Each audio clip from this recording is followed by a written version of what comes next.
Carlos Vinas Pereira, bonjour. Bonjour. Vous êtes président de la Chambre de commerce et d'industrie franco-portugaise et vous êtes fondateur de ce salon de l'immobilier portugais. Comment ça vous est venu cette idée? Écoutez, je me rappelle parfaitement puisque je sortais de mon travail, je dirigeais une compagnie d'assurance portugaise que j'ai fondée il y a 22 ans. Et j'étais sur les quais de Seine et j'étais en train d'écouter France Info qui annonçait ou qui parlait de tout ce qui était du printemps arabe. Et quand j'ai entendu, à force d'entendre, je me suis dit, les Français vont vouloir aller ailleurs qu'au Maroc ou ailleurs qu'au Maghreb. Et je me suis dit, pourquoi on ne mettrait pas l'immobilier portugais maintenant? C'est le bon moment. En plus, cet immobilier avait besoin d'un regain de divulgation puisqu'il y avait une crise immobilière au Portugal, non pas une bulle, mais une crise, un manque de demande par rapport à l'offre. Et je me suis dit, là, on a quelque chose qu'on pourrait mettre en place. Les clignotants, il y a de l'immobilier à vendre, on n'y arrive pas parce que la demande intérieure ne la satisfait pas. Je vais proposer cet immobilier ici en France en leur apportant sur un plateau tout l'immobilier portugais sans qu'ils aient à se déplacer. Porte de Versailles. Et donc j'ai téléphoné à mon collaborateur, puisque le champ de commerce, c'est plutôt le côté institutionnel, des missions, des événements, mais jamais quelque chose comme un salon où il y a une partie quand même commerciale.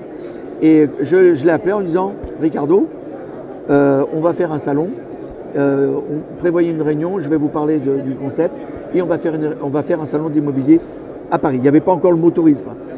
Et bon, il m'a dit... Là, on est en 2000... On est en 2012. On est en 2012. En 2012. Le marché parisien n'est pas au top de sa forme. Marché parisien, mais à la limite, peu importe, puisque là, je voulais surtout mettre en avant le marché portugais. Il me dit, oui, président, pas de problème. Il a dû se dire, il a peut-être... La lubie du matin. Voilà, la lubie du matin. Alors, c'était le soir. Et la lubie du soir, on va dire. Et après, je lui ai expliqué. Il me dit, c'est pas bête, etc. Et donc, on a monté ça en risquant, parce que, évidemment, personne n'y croyait trop. Et on a fait le premier salon ici en 2012, en septembre 2012. Pas d'avantage fiscal à l'époque. Les avantages fiscaux sont venus en 2013. Et on a démarré. Ça a démarré tout doucement parce qu'il fallait faire beaucoup de divulgation. La presse s'y était pas encore intéressée. Il y avait une communauté portugaise, mais nous, une diaspora fortement impliquée aussi. Oui, mais nous, on ne voulait pas s'adresser à la diaspora, on voulait s'adresser aux 67 millions d'autres Français. Mais ce sont eux quand même qui ont initié ce mouvement? En fait, quand on a fait justement la divulgation de cet événement, ceux qui ont répondu tout de suite présents, ce sont les Français, ceux que j'envisageais qu'ils allaient se poser des questions, notamment les retraités de la Tunisie ou du Maroc, par exemple. Voilà, qui achetaient des riades. Et comme ils ont commencé à voir que on va dire que ça devenait un petit peu brûlant, les gens ont changé un petit peu en se disant pourquoi pas le Portugal, oui, effectivement. Mais par contre, ils ne connaissaient pas. Donc c'était à nous de leur dire, et voilà, il y a tel et tel avantage. Et donc on s'est lancé.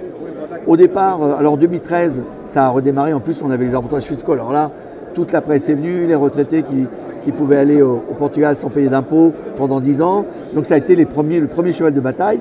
Et à l'époque, les appartements à Lisbonne, certains étaient vendus ici à 30 000 euros. 30 000 euros les appartements. Vous pouvez vous imaginer, alors que maintenant, ces petits appartements ont véritablement... Ils valent combien aujourd'hui? Aujourd'hui, ils ont peut-être doublé, ou presque les petits. Maintenant, je dirais les appartements à Lisbonne sont restés très abordables encore, et on pourra en parler tout à l'heure. Mais c'est parti, la presse s'y intéressée, toute la presse s'y intéressée. J'ai fait tous les grands médias parce que c'était quelque chose de nouveau et justement qui concernait des retraités français qui en masse s'intéressaient à venir et on les voyait venir aux conférences, nous poser des questions, s'inscrire systématiquement sur nos sites. Et là, on a vu exploser le nombre de visiteurs et ça a été comme ça jusqu'à maintenant, jusqu'à la 7e édition que nous avons organisé nous-mêmes.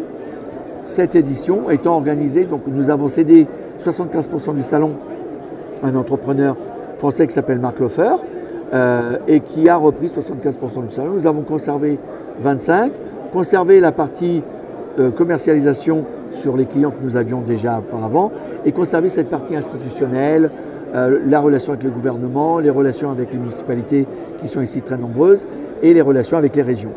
Et voilà comment c'est parti. Donc aujourd'hui, la partie logistique, je ne l'ai plus parce que ça me prenait beaucoup trop de temps. Je m'occupe simplement de cette partie commercialisation, relations publiques. Pourquoi les Français sont-ils majoritaires parmi tous les étrangers qui investissent au Portugal? Alors, si on voulait se mettre en avant, on dirait qu'on a très bien fait notre travail et donc on a convaincu une multitude de Français à investir. Ça a été le cas. En fait, nous avons été la seule chambre de commerce dans un pays donc de l'Europe qui avait signé cette convention, notamment pour la partie investissement. Et donc nous avons commencé à faire de l'information, à divulguer, à faire des roadshows en province avec une multitude de contacts de plus en plus importants parce que comme il y a eu une divulgation au niveau presse tellement importante, on a eu des multitudes de questions parce qu'après se posaient des questions un petit peu, oui mais je ne connais pas, je ne sais pas où je vais m'installer, qu'est-ce que vous me conseillez? C'est pour ça que j'ai décidé de mettre le mot tourisme. Donc on s'est intéressé également au tourisme. Pourquoi? On s'est dit qu'avant même d'investir, il faudrait qu'ils connaissent ou qu'ils sachent ou qu'on leur dise là où il faudrait qu'ils s'installent. Comment on s'y prend pour marketer un truc comme ça? En fin de compte, si moi je vous pose la question, est-ce que vous préférez la mer ou la montagne? Est-ce que vous préférez une ville cosmopolite ou plutôt une station balnéaire? Ou est-ce que vous préférez le côté traditionnel, la gastronomie? Voilà, là je viens de définir l'Algarve. On ne peut pas tout avoir? Vous pouvez tout avoir avec une voiture, c'est-à-dire en vous déplaçant d'une ville à l'autre. Mais alors il y a des gens, ils veulent la tranquillité, la montagne, voilà, ou ils veulent être dans un endroit un petit peu plus tranquille, Porto avec des tas de traditions, Lisbonne, ville cosmopolite où il y a les musées, où il y a la mer, les plages, donc on va dire là où vous regroupez le plus de choses. Et puis l'Algarve où là vous avez 300 jours de soleil par an, il pleut jamais, il fait beau, l'eau est chaude, mais il y a la plage et la gastronomie, le poisson, et vous n'avez pas, je dirais, la même, vous n'avez pas trop de musées, vous n'avez pas trop il faut vraiment, et vous avez surtout des golfs. Il y en a pour tous les goûts. Il y en a pour tous les goûts, mais le Algarve, c'est les golfs, le farniente, et puis le bon poisson grillé, et voilà, tout ce qui est balnéaire, entre guillemets. Il y en a pour tous les goûts toujours, mais il n'y en a plus pour tous les budgets au Portugal. Alors, il y en a aujourd'hui pour tous les budgets, parce que, effectivement, ce qu'il faut savoir, et pourquoi le français, il y avait essentiellement, je ne vais même pas parler de fiscalité, et c'est parce que nous considérons que si c'est que pour la fiscalité, il vaut mieux pas y aller. Donc l'idée, on va revenir sur les fondamentaux, c'est... Pourquoi on y va? Prenons un retraité. Ce qui le fait pencher, c'est la partie pouvoir d'achat. Vous arrivez dans un pays vous avez une retraite moyenne, on va dire de 1 700 € en France, automatiquement quand vous franchissez la frontière, donc quand vous arrivez à l'aéroport, vous arrivez au Portugal, vous gagnez, entre guillemets en pouvoir d'achat j'entends, 20% de plus au minimum. Et ça, c'est pas pérenne dans le temps. C'est aujourd'hui encore pérenne. C'est aujourd'hui encore pérenne. Et si vous allez dans l'intérieur des terres, c'est pas 20, c'est 35 ou 40. Un café vaut 60 centimes. Je ne sais pas combien vous payez votre café, mais on n'est pas du tout sur les mêmes. Alors, quasiment 4 fois ce prix-là. C'est un exemple. Après, c'est le côté sécuritaire. Au Portugal, vous pouvez sortir à n'importe quelle heure, vous ne serez jamais attaqué. C'est un des pays les plus sûrs du monde avec le moins d'actes criminels ou d'actes de vandalisme ou autre. Donc c'est vraiment très sécuritaire. Cet aspect sécurité, vous l'avez mis en avant au moment opportun en fait pour lancer la destination. C'était encore plus facile. Ils s'en sont rendus compte en étant touristes parce qu'on s'est aperçu que les gens d'abord ils y allaient pour s'imprégner de l'atmosphère et de voir l'endroit où ils pourraient habiter. Ils se sont rendus compte eux-mêmes qu'ils pouvaient sortir à tout moment et certains d'entre eux nous disaient mais moi je n'étais pas habitué à pouvoir sortir à 11h du soir. J'avais un peu peur là où j'habitais. Et là-bas, ils pouvaient sortir à n'importe quelle heure, et c'est la vérité. Si moi je le dis, je peux être considéré comme non objectif. Je ne vais pas vous dire que si je suis entre guillemets de vendre le Portugal, je ne vais pas vous dire que c'est bien. Vous allez forcément dire, oui d'accord, c'est normal, il ne va pas me dire que c'est mal. Et donc on préfère nous recevoir les témoignages. Et aujourd'hui, notre meilleure publicité, aujourd'hui, c'est d'interroger ceux qui y sont déjà. On n'a plus aucun travail de marketing à faire. On a juste à les interroger. Au départ, les gens ne voulaient pas parce que il y avait le côté fiscal, donc ils ne voulaient pas apparaître. Aujourd'hui, ça devient banal. Les gens qui y vont, ils n'ont pas volé d'argent, c'est leur retraite et ils vont où ils veulent. Donc voilà. Jusqu'à présent, on a beaucoup parlé des retraités, des seniors et du gain de pouvoir d'achat qu'on avait en s'installant là-bas. Il y a aussi tout un train de start-upers. C'est une destination qui devient très branchée côté Haïti, le Portugal. Alors côté Haïti, effectivement, mais avant même tout ça, dans le programme, dans la fiscalité, il y avait une partie effectivement pour les retraités. Mais ce que les gens n'ont pas vu, c'est le côté professionnel. C'est-à-dire que ce qu'on appelle des professions à haute valeur ajoutée, comme des professions libérales, on va dire des designers, des architectes, des juristes, tout ce qui est création, tout ce qui est musique, les gens, en venant au Portugal, bénéficient d'un impôt maximum de 20%.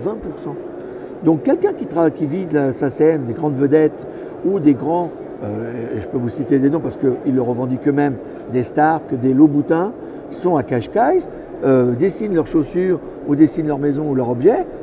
Au Portugal, ça ne change rien pour eux en termes de conditions de travail. Par contre, en termes de conditions fiscales, c'est complètement différent. Et c'est vrai que pour des artistes, être sous la pluie, au froid, au niveau créativité, c'est moins bien que d'être au soleil, au chaud et en entendant le bruit de la mer. Enfin, je n'ai pas besoin de faire une grande étude pour savoir que c'est vrai. Donc après les entrepreneurs, les seniors, entrepreneurs, vous visez les artistes? Alors les artistes également, bien évidemment, puisque, encore une fois, ils sont imposés, on va dire, plein pot en recevant, enfin en étant en France. Et là-bas, ça ne change pas. Ils ne sont pas obligés d'y rester en permanence. Ils peuvent faire leurs concerts, ils peuvent aller partout et vivre de la SACEM, par exemple. Après, il y a cette catégorie que vous citiez tout à l'heure, des startups. C'est là, le Portugal a voulu marquer un grand coup en s'accaparant le Web Summit, 3 ans d'abord, en le faisant venir d'Irlande vers le Portugal. Et aujourd'hui, ils ont signé pour 10 ans. Et donc, c'est un pôle d'attractivité de grandes startups de haute technologie pendant cette période où il y a des milliers de personnes qui viennent du monde entier, faisant du Portugal un peu un pôle technologique basé sur la partie digitale. Et vous avez également beaucoup d'entreprises qui sont dans la haute technologie, dans le textile intelligent, les nanotechnologies, où on ne s'attend pas à avoir le Portugal. Dernière en date, une agence spatiale portugaise. On ne s'attend pas à avoir une agence spatiale portugaise. Et donc on va bientôt lancer des satellites à partir des Açores, qui est un site exceptionnel pour avoir un ciel limpide, puisque l'anticyclone des Açores, vous connaissez, enfin, tous les Européens le connaissent. Quand on dit l'anticyclone des Açores, il fait beau partout. Et donc voilà, c'est un autre exemple. Et c'est ce que la Chambre voudrait faire aujourd'hui, c'est utiliser, en tout cas divulguer cette nouvelle image du Portugal, après avoir promu tout ce qui était immobilier, tourisme, soleil, gastronomie, etc. On est dans une phase tout à fait normale. Merci beaucoup, Carlos Villas-Pereira.